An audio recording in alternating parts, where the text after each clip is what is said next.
When it comes to interior design, there are 6 principles that guide designers when we're working on a space. And in today's video, I want to teach you these principles so that they can ultimately guide you in creating the perfect space.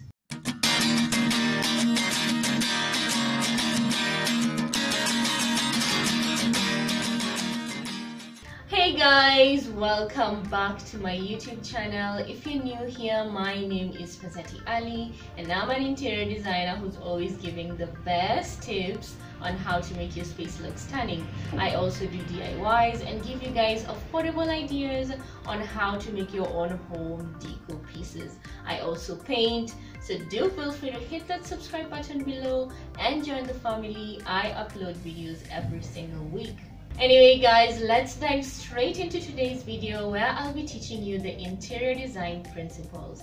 Now, having basic knowledge of interior design principles can really help you transform any space to look really beautiful, aesthetic and stunning. I'm sure we've all walked into certain spaces and just thought, wow, this place looks amazing, and you were probably able to sense that everything was well put together. Now this can be easily achieved when you incorporate interior design principles while working on your space. So I want to teach you all about the 6 interior design principles so that you can use this information when you're working on your spaces. With a little bit of knowledge and practice, you're definitely going to be able to create the perfect space.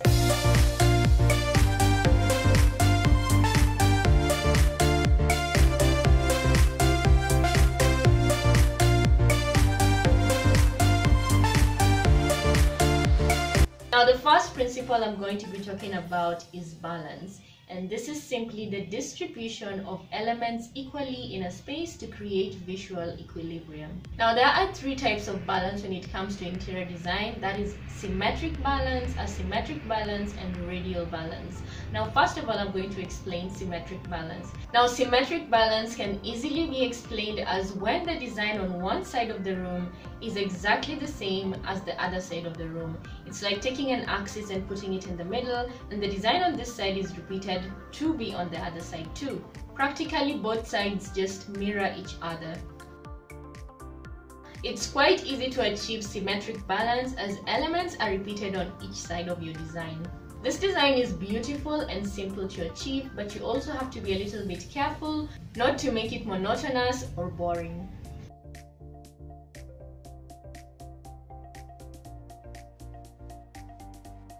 The second type of balance is asymmetric balance, and this is the opposite of symmetric balance, as the visual weight of lines, colors, forms, textures, and everything else in this particular room is balanced without exact duplication. This can be achieved by placing different items on one side of the room, and on the other side of the room place a number of different elements.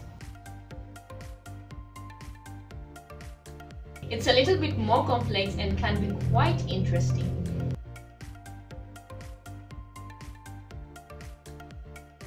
Now the last type of balance is radial balance, and this can be achieved when there is a central focal point with other elements radiating around it.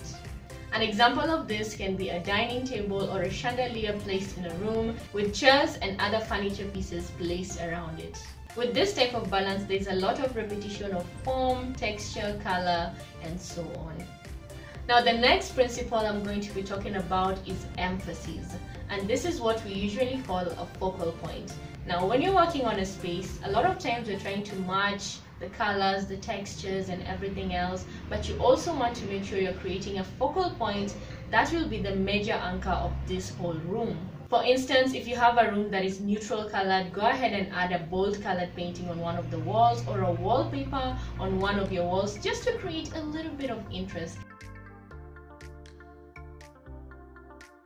It is important to create emphasis in a particular space so as to create interest and enhance the aesthetics of this particular room. So when working on a space, go ahead and keep the rest of the space nice, calm and beautiful, and then go ahead and add one statement piece that will stand out in this particular space.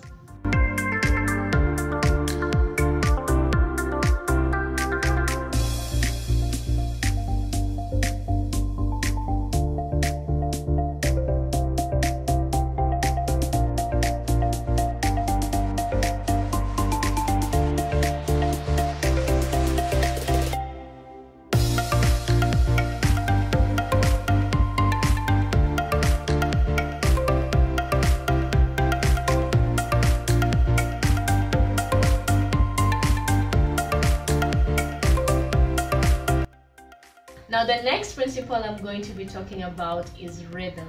And just like in music, in interior design, rhythm is all about repetition of elements. This could be colors, textures, patterns, and so on. When designing a room, you want the person who walks into the space to have their eye travel around the room in a particular rhythm. And you can simply create this by repeating certain elements. Let's say you use the color yellow or pink or whatever other color in your furnishings such as your pillows. You're going to go ahead and repeat this color probably in your rug, pick it up again in your curtain, and so on. The repetition of this color in this particular room creates the rhythm that is needed in a particular space. So you can do this with textures, you can do this with patterns, and so on. This will create a connection between elements in the room, thus creating visual interest.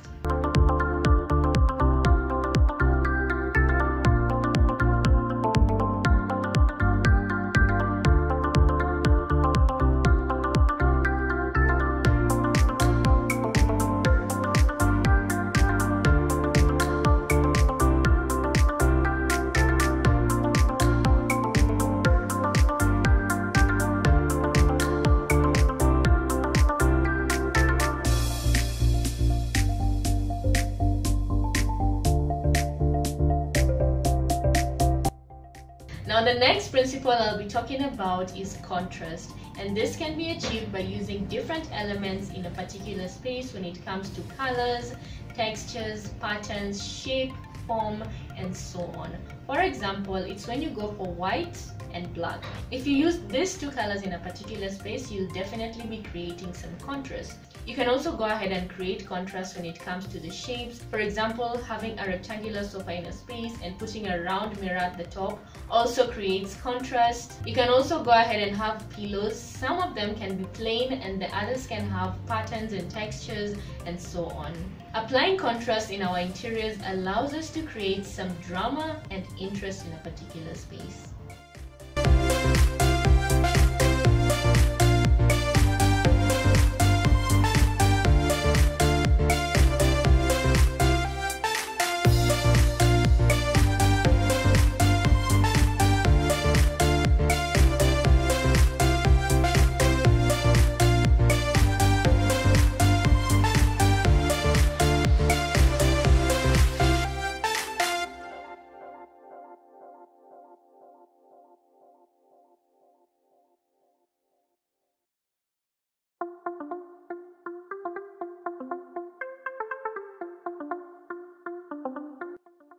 Now the next principle I'm going to be talking about is scale and proportion, and this is all about the size of elements in relation to other elements and also in relation to the space as a whole.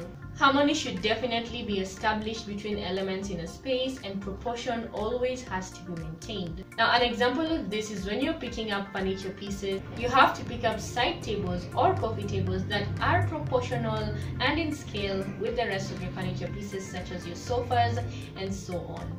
Another example is when you're picking up a rug for a space, you have to make sure that the size of the rug you're picking is actually proportional to the size of space that you're going to place it in. Also, when you have high ceilings, you probably want to avoid low-rise furniture such as ottomans and go for high-rise furniture pieces.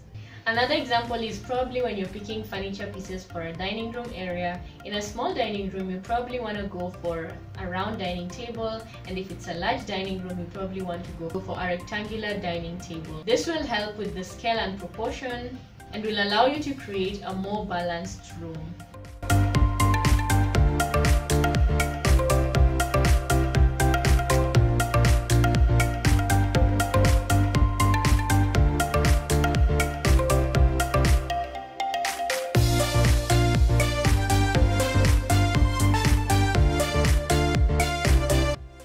Now the final principle I'll be talking about is harmony and unity. Now this is the goal of all the other principles, so that when you're completing the designing of a space, you're able to achieve a unifying and harmonious space. Harmony and unity is achieved when all the elements in a space work together and complement each other. It means looking at the space as a whole and seeing how each element plays a part in meeting the function of the space. It also means seeing the harmonious transition between one element and another. Just as rhythm creates a sense of excitement, harmony creates a sense of restfulness. One of the ways you can create harmony in a space is by using just one color, even though your forms may vary greatly in shape, size, texture, pattern, and so on.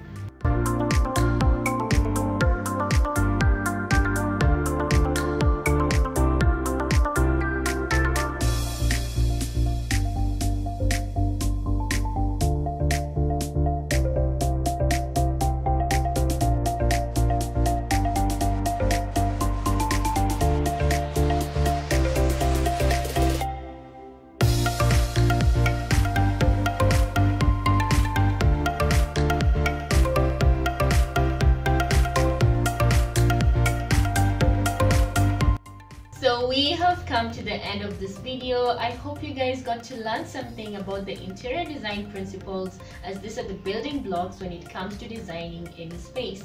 I truly hope they'll be able to guide you when designing any space. Anyway guys, thank you so much for watching. Feel free to like, comment, subscribe and share. I'll be truly grateful. Anyway, see you next week inshallah with another video. Love you guys so much.